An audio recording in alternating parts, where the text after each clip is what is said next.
All right, everybody, we're taking a look at job 8 right now. So this is job 8. You would have got this from either the school sharing folder at your school, or you would have just downloaded it directly from the LMS. But when you download it directly from the LMS, you're going to get a file that looks a little bit like this. So what we want to do now is we want to set up and create kind of our own file. So we're going to do that file save as command, just like we did before. So we'll go File, Save As, and we're going to save it as just job 8. So I'll just save it in my downloads. You would save this to your home drive, of course. But perfect. I've saved it as job 8. That's great. Now, what I'm going to do, step 5, it says you're going to need to complete the questions by filling in your guesses in the yellow space. So let's take a guess.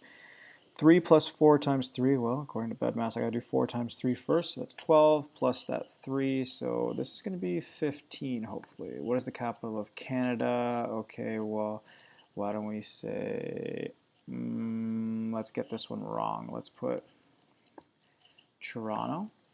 Who is the current Prime Minister of Canada?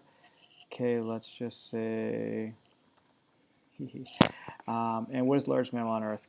Well, that's going to be our blue whales. Okay, so I've put my guesses in the yellow spaces in the table. Now what I'm going to do next is I need to head online to check all of these out. So it says if I guessed it right, I'm going to color it in green. If I guessed it wrong, I'm going to color it in red.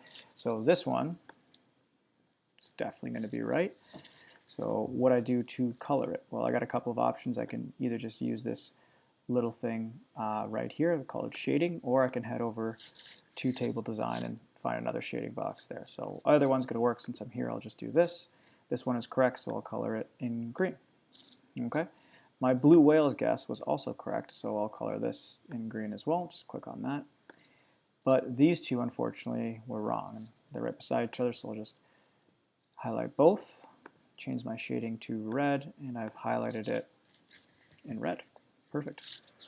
All right, so number 7 says create a list of the 3 things you can work on. Each one should have a bullet point in front of it. Okay, so how do we create a bulleted list? Well, Microsoft Word actually makes it really easy. There's this command right here called bullets, and we can actually pick and choose whatever bullet kind we want.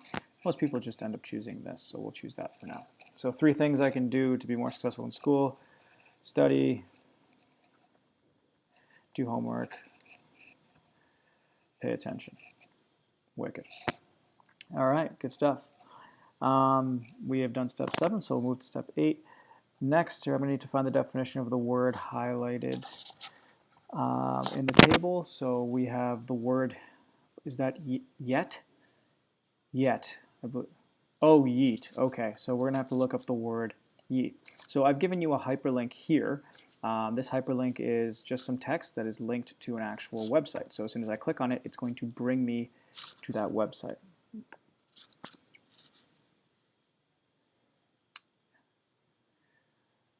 Yeet.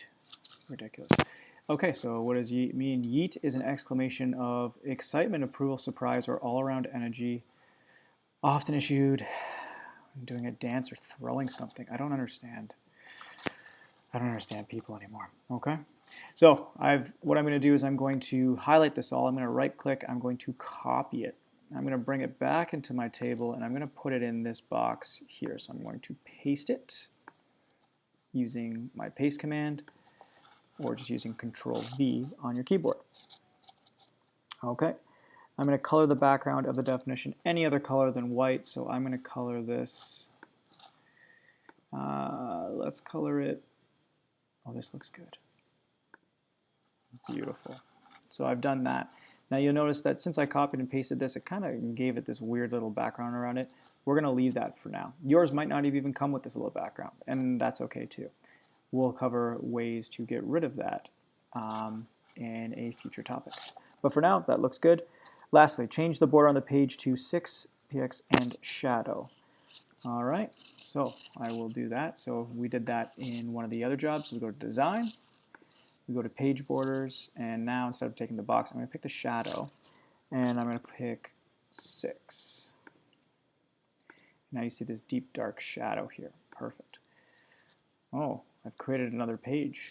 So what I'm going to do to delete that, if I just hit the delete key on my keyboard, it'll get that page out of there. So now I'm back down to one page, which is great. And now it says 11, which is the bonus, put a watermark on the page with a picture of the Canadian flag. So I'll show you how to do that. I don't have a picture of the Canadian flag handy, but this is how it works. You just go to watermark, and what you'll do is you go to picture. Once you select that picture, you need to save that onto your drive. You'll select it from your folder, and it'll do it automatically for you. You'll see it populate just like that. Okay, so looks great. We're good to go. That is job 8 done. Make sure you save it, and you are done.